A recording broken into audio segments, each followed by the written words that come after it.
Assalamualaikum warahmatullahi wabarakatuh. Bismillahirrahmanirrahim. Alhamdulillahi rabbil alamin. Wassalatu wassalamu ala asyrafil anbiya wal mursalin wa ala alihi wa ashabihi ajma'in. La haula wala quwwata illa billahil aliyyil azim. Rabbi shrah li sadri wa yassir li amri wahlul 'uqdatam min lisani yafqahu qawli. Amma ba'du, fa aqulu wa 'alallahi tawakkuli. Ma'asyiral hadirin, jamaah pengajian yang mulia, Imam Abu Hanifah mengkhawatirkan kalau iman ini diambil Allah, ada 3 yang dikhawatirkan iman bisa diambil Allah. Pertama, karena kita tidak bersyukur dengan nikmat iman. Maksudnya nikmat yang terbesar itu adalah nikmat iman, tapi tidak bersyukur. Maka kita orang mukmin ini bersyukur dapat nikmat iman. Maka orang beriman tidak boleh banyak mengeluh, karena kita percaya apa yang terjadi murni kehendak Allah. Usaha kita tidak bisa berhasil kalau Allah tidak menghendaki. Maka kita orang yang beriman, pertama dulu jangan selalu sedih hati, mengakibatkan sakit hati, mengakibatkan dengki hati. Itu jadilah dulu dipelihara. Yang kedua, sibukkan diri kita dengan beribadah kepada Allah. Bila 2 ini ada, mudah-mudahan ini sudah termasuk mensyukuri nikmat iman. Jangan sedih hati sehingga menimbulkan sakit hati, sehingga menimbulkan hasad. Apa yang terjadi jangan dikeluhkan. Itu berarti sudah kehendak Allah. Tapi setelah berdoa, berusaha, bekerja, hasilnya kita terima apa yang Allah beri kepada kita. Yang kedua, yang dikhawatirkan matinya tidak husnul khatimah, karena tidak pernah takut dengan kematian. Maka itu kita ini harus ada merasa takut dengan kematian. Apalagi setelah mati kita dimasukkan ke dalam kubur, kita terbayang apa yang kita rasakan nanti. Saya ada melihat di YouTube tuh orang ngasih, orang ini menggali kubur, menunggu mayat datang, berduduk dia di tepi kubur, mandang lubang kubur yang baik. Ada yang nasihati, apa yang kau banggakan, hidupmu berbangga-bangga, pada akhirnya kau masuk juga lah ke dalam lubang itu. Apa yang kau bawa? Ingat kesalahanmu, kau curi ayam orang kemarin, ingat apa balasannya. Begitu dia diomonginya. Ada pula datang satu, ini siko juga nih, berjudi terus gawi. Kau tengok di tempat di bawah tuh, kau tak bisa apa-apa. Tapi biasanya bahasa Melayu yang lucu tuh, agak lucu bahasanya. Memang merenung dia, temenung dia melihatnya. Itu bagus, kita sekali-sekali merenung. Alam kubur itu kita renungkan. Sekarang ini kawan kita yang masuk ke alam kubur, nanti tidak bisa tidak, kita juga akan menyusul. Cuman waktu saja yang membedakan. Dia dulu, kita belakangan. Apalagi kawan kita sudah habis banyak pergi berdahulu. Kawan ini sudah kawan sekelas kemarin tinggal sikok, cuman lagi itu pun penyakitan terus dah. Tinggal berdua, cuman kita lagi hidup di dunia ini. Yang lain ini baru semua. Mungkin lagi kita harus ada merasa takut nanti kalau termasuk ke alam kubur. Kalau tidak cukup persiapan kita. Kata Imam Syafi'i, apa persiapan kita masuk ke alam kubur? 1, hidup jangan dengki. Jangan dengki. Biarlah kita belajar gembira melihat sesuatu yang baik ada menimpa kepada orang, seperti kita gembira kalau kebaikan itu ada pada kita. Kita nih cuman bisa bercakap lah. Kalau bercakap bisalah. Kalau itu memang membuat kau bahagia, cakap kita, aku rela melepas kau. Kenapa? Karena kebahagiaan kau adalah kebahagiaanku. Aku bahagia melihat kau bahagia. Mulut cuman, ya. Setelah dia pergi, menangis. Aku menangis membayangkan begitu kejam. Ada tuh di Indosiar. Dia kan waktu ketemu bilang dia, kalau itu memang keputusanmu, menurut kau itu bahagia, aku rela melepasmu. Sekali dia pergi, nangis juga.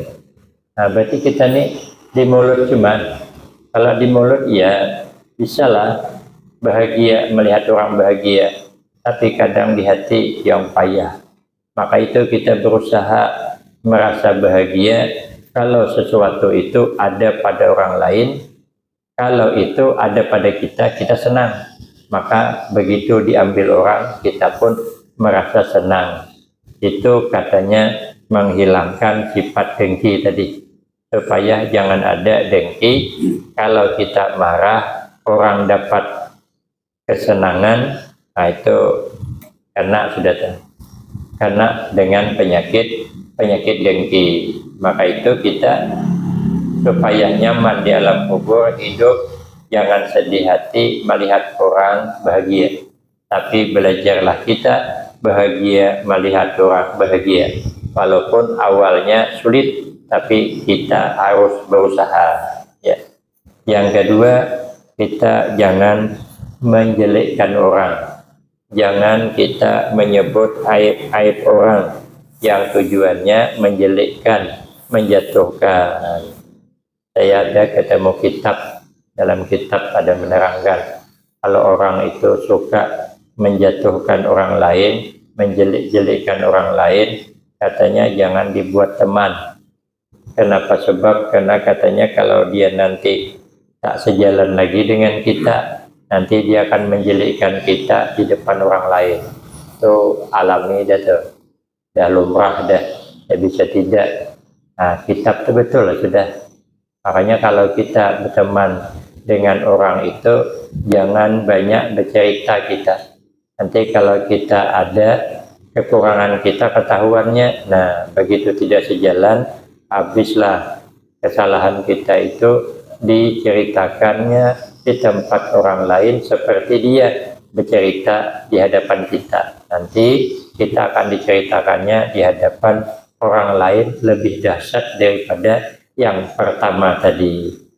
Kalau suka itu nanti habis kebaikannya hilang.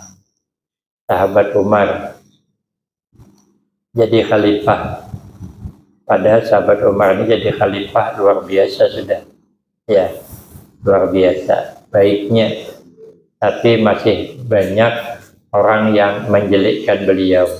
Beliau berjalan malam, orang-orang penduduk tidak tahu karena beliau pakaian menyamar.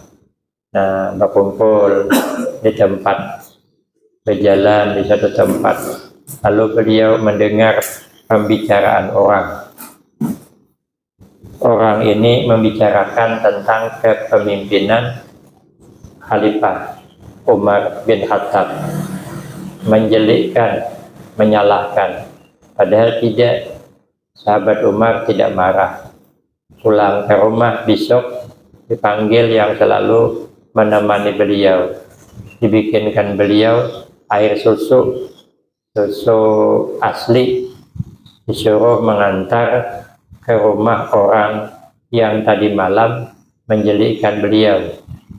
Jadi kata yang mengawal beliau, nanya, Tuan Khalifah, kan dia jahat sama Sempian, dia menjelekkan Sempian tadi malam, kenapa harus dikasih air susu Kata sahabat Umar, saya justru mengasih dia air susu sebagai ucapan terima kasih karena tadi malam dia sudah mentransfer amal. Karena kalau orang menjelik-jelikkan orang, meribah orang, dia itu beramal, maka amalnya, pahalanya ditransfer, dikirim kepada siapa yang dijelikkannya. Kalau dia tidak ada amal, kalau yang dijelikkannya ada salah, maka kesalahannya dikirim kepada yang menyebut-nyebut tadi, tidak bangkrut. Maka itu kata Nabi, atadruna minal muflis, adakah tahu kalian siapa yang bangkrut? Nah, rupanya termasuk yang bangkrut tadi, dia beramal di alam dunia tapi amalnya habis diambil orang. Nah, maka itu kita berusaha, ada merasa takut dengan kematian, kita tidak tahu belum kita ini selamat apa tidak dengan hisab. Kalau dihisab teruk kita, innal halal hisab wal hisab iqab, yang halal diperiksa, maka kalau sudah diperiksa tersiksa. Tapi kalau wa innal haram iqab, kalau yang haram langsung disiksa, kalau yang halal diperiksa, periksanya tersiksa ada. Kita di dunia ini saja pun kalau sudah diperiksa berat juga kita, ya berat. Kalau diperiksa itu berat, walaupun punya kita, tapi berat juga. Di akhirat kalau dihisab berat kita. Makanya supaya hisab kita gampang, kalau kita jadi orang berduit, banyak-banyak membantu untuk kepentingan agama supaya hisabnya gampang. Kalau tidak, berat hisabnya. Dia pelit misalnya, tapi yang wajib keluarkannya lah. Tapi pelitnya setengah mati. Selain yang wajib tuh ibarat daun keladi, kalau air itu jatuh tidak akan resap ke bawah. Ada salah dia, ada salah. Berdosa ada dia pelit, tidak. Kenapa? Lah harta dia mau sedekah mau tidak serah dialah.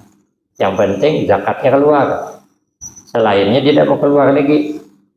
Ya pemilihnya kenduri dari bantunya. Dia pun kenduri potong ayam 2 ekor cuman. Aturannya ukuran dia itu potong kambing 2. Tapi dia potong 2 cuman ayam. Dia tidak kenduri bubur kacang. Salah tidak? Dia sayang dengan duit halal. Ya. Tapi kalau dihisab berat. Itu makanya di dalam kitab Nasaihul Ibad, innal halal hisab wal hisab iqab. Yang halal diperiksa, kalau tidak diperiksa masih sengsara. Nah, di dunia saja sudah terlambat kita sampai ke rumah. Nah, berarti di akhirat terlambat pulang sampai masuk ke dalam surga. Maka itu hati-hati dengan hisab. Makanya kita nih kalau bisa mencari jalur khusus untuk masuk surga, jangan sampai dihisab. Kalau tidak dihisab, aman kita di dunia ini saja. Kalau tidak lewat jalur hisab, aman. Kalau tidak lewat jalur hisab. Tapi kalau lewat jalur hisab, berat. Saya pergi ke pengajian Tuan Guru di Banjarmasin, itu yang hadir puluhan ribu.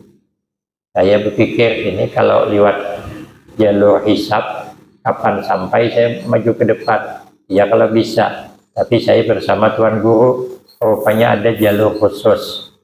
Tidak lewat di depan orang banyak. Itu namanya jalur khusus. Aman, walaupun dia datang belakangan. Tapi dapat jalur khusus, tidak jalur hisab, nyaman. Makanya kita nih berusaha masuk surga mengambil jalan khusus, ya, agar hisab dimudahkan Allah. Ada dihisab lagi kalau kita mengambil jalan khusus. Kemudian yang ketiga, penyebab dikhawatirkan iman itu diambil Allah ketika naza, karena suka menzalimi orang. Maka itu kita berusaha jangan pernah gembira hati kita orang itu teraniaya sebab kita, jangan pernah. Karena kalau kita gembira, berarti kita termasuk orang yang suka menzalimi orang. Nah, makanya Nabi itu dizalimi, tapi Nabi malah berdoa, Allahumma hdi qaumi fa innahum la ya'lamun. Doa baik ya. Maka itu kita hidup berusaha cakap perbuatan, jangan menzalimi orang. Maka itu Imam Ibnu Mas'ud berdoa bihadzal doa. Apa doanya? Allahumma inni as'aluka imanan la yartaddu wa na'iman la yanfadu. Ya Allah, sesungguhnya saya meminta saya kepada Engkau iman la yartaddu, jangan murtad. Iman jangan sampai murtad, artinya keluar daripada Islam jangan. Kita sudah beriman, jangan sampai murtad. Wa na'iman la yanfadu, dan nikmat yang jangan habis. Kemudian wa qurrata aini la tanqati'u, dan kesejukan mata. Ada yang artikan kesejukan mata hati, latan hati'u, yang jangan putus. Hati jangan hilang daripada ketentraman. Jadi yang kita minta, iman jangan hilang, nikmat jangan habis, ketenangan jiwa jangan putus, ketenangan hati jangan putus. Tapi ada yang keempat dipinta beliau, wa murafaqata nabiyyika Muhammadin sallallahu alaihi wasallam fi a'lal jinanil khuldi. Yang keempat, minta beliau menemani Nabi sallallahu alaihi wasallam di dalam surga yang kekal abadi. Baguslah doa nih. Pertama, iman jangan diambil. Kedua, nikmat jangan habis. Ketiga, ketentraman jiwa, ketentraman hati jangan hilang. Yang keempat, nanti kalau sudah di akhirat, jangan jauh dengan Nabi di dalam surga. Pokok jangan jauh, hendak mendekat dengan Nabi. Empatnya jadilah. Kalau bahasa Arabnya tidak hafal, ya sudahlah, kita bangun malam berdoalah bahasa kita. Ya Allah, ya Tuhanku, saya memohon kepada Engkau, iman jangan diambil, nikmat jangan habis, ketentraman hati jangan hilang, dan nanti kalau di akhirat jangan Engkau jauhkan saya dengan Rasulullah sallallahu alaihi wasallam wa sallallahu ala sayyidina Muhammad alaihi. Karena besok-besok begitu pula minta jangan pernah bosan. Innallah yuhibbul mu'min al-mulihin. Allah senang kepada kita orang mukmin al-mulihin, yang kalau bahasa Banjar mucil. Mucil itu apa ya? Minta terus. Ya. Si minta terus, itu mulihin namanya. Allah senang kepada hambanya yang minta terus. Kalau kita tidak, kita ini jengkel melihat orang yang minta sumbangan terus. Hari-hari minta terus. Semalam ini juga datang, ini datang lagi. Kan kita kalau ada orang minta-minta datang terus kan agak jengkel juga. Terpaksa lagi bilang tidak ada. Nah, tapi Allah ternyata kalau kita ini minta terus, ternyata Allah senang. Ya, bahasa kita tak masalah. Yang penting kita meminta sampai ke hati. Inilah yang dibaca oleh sahabat Ibnu Mas'ud karena takut iman kalau diambil Allah. Maka selalu kita berdoa, ya Allah biha, ya Allah biha, ya Allah bihusnil khatimah. Amin, amin, Allahumma amin. Bismillahirrahmanirrahim. Alhamdulillahirabbil alamin, wassalatu wassalamu ala asyrafil anbiya wal mursalin wa ala alihi wa ashabihi ajma'in. Allahumma ighfir lana dzunubana wa liwalidina wa limasyayikhina wa li jami'il mu'minina wal mu'minat wal muslimina wal muslimat al ahya'i minhum wal amwat. Rabbana atina fid dunya hasanah wa fil akhirati hasanah wa qina azabannar. Wa sallallahu ala sayyidina Muhammad wa ala alihi wa sahbihi wasallam. Walhamdulillahi rabbil alamin.